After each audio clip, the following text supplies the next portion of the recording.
multiple bones on multiple days. So for the bone of the day today, I'm going to give you the hand. And for the hand, you only have to know the bones in groups. You don't need to know the name of every one of your carpals, but all of these small bones in your wrist are called carpals. So just if you walk up and there's an A right there and it says, what bone is that? You would say, oh, it's a carpal. And then between our digits and our carpals, we have the manus region or the pollis region that has these bones called metacarpals. And so our metacarpals are these bones that make up the bulk of our hand.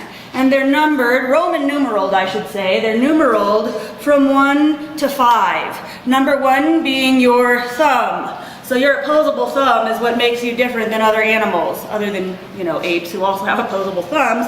But if you think of that, maybe that's what makes us, number 1 tool users. So that's your Roman numeral 1 for metacarpal, metacarpal number 2, metacarpal number 3, 4, 5. And then we have our digits, or our phalanges. So the bones are called phalanges. And we've got 3 in each of our fingers, but not in the pollex.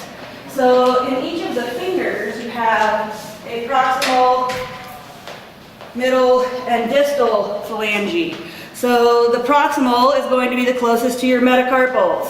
So proximal, middle, and distal phalange for each of my fingers. And then for my thumb, I only have a proximal and a distal phalange, or phalanx. So only 2 in the thumb, 3 in each of our fingers, and that's the hand. Any questions on the hand? Okay, for our muscle of the day, I like this one a lot. The lay people call it your lats. It's called your Latissimus Dorsi, or some things call it Latissimus Dorsi.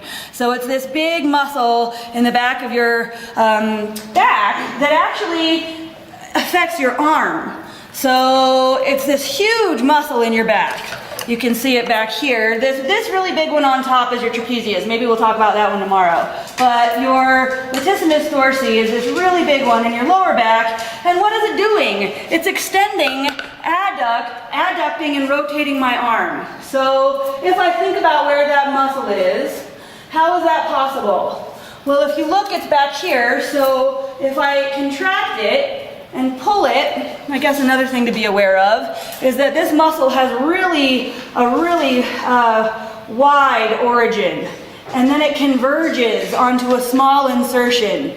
So if you look at that, it's a really big origin on the vertebral column and a really small insertion on the arm. So when we pull that, muscles always pull, and the insertion's always pulled toward the origin. So it actually helps to stabilize the arm. So here's our big origin. It's going to converge right here. And so if you imagine shortening that and pulling that, you can see it extends my arm. And then as far as adduction goes, if I'm abducted, I can pull on my arm and adduct it to my body. Now how about rotation? So as far as our origin goes, you don't need to worry about the indirect attachment via this lumbodorsal fascia. You can just say our vertebral column and our ribs, and you do need to know iliac crest. So you don't need to know scapula's inferior angle, but it's got complex origins, it's huge. So we'll say from the vertebral column, we'll say from our ribs, we'll say from the iliac crest, and from the scapula. That's a huge origin. It's really a big muscle. And all of that is coming together and converging, what we say. It converges on a common small insertion that is going to insert, we'll just worry about in the humerus. So the insertion is in the humerus. And again, as far as you need to know from your lab manual, it extends, adducts, and rotates your arm. So for our muscle of the day, this is Latissimus Dorsi, and it's going to extend, adduct, and rotate the arm. Another thing that I should say is this actually stabilizes your arm, too. An example is if you have to do something like when you use a wheelbarrow. I finished a 7,000 square foot landscape on my own, and I had a two-wheeled wheelbarrow to begin with, and that's what I could control. And one day I'm like my second wheel broke, so I only have one wheelbarrow left, and my neighbor's helping me, and I'm like spilling my dirt everywhere, and I can't figure out how to manage this wheelbarrow. And she said, activate lats. And I'm like, what are you talking about? Activate lats. She's like, activate lats. So I activated my lats, and I was able, then I could use that one-wheeled wheelbarrow. So it stabilizes your arm as well. It can stabilize your humerus and strengthen it as well. If you're in a state where you're not really moving your arm, but you can contract it and stabilize it so that you can do something like push a one-wheeled wheelbarrow. So it's quite a great muscle. I like it a lot. Let's go ahead and close our eyes and meditate about it. All right, so breathe in, Latissimus Dorsi. And breathe out, extends arm. And breathe in, Latissimus Dorsi. And breathe out, adducts arm. And breathe in, Latissimus Dorsi.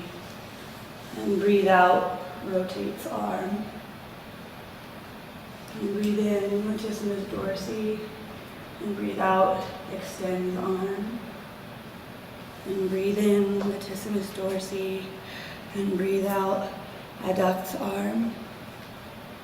And breathe in, Latissimus Dorsi. And breathe out, rotates arm.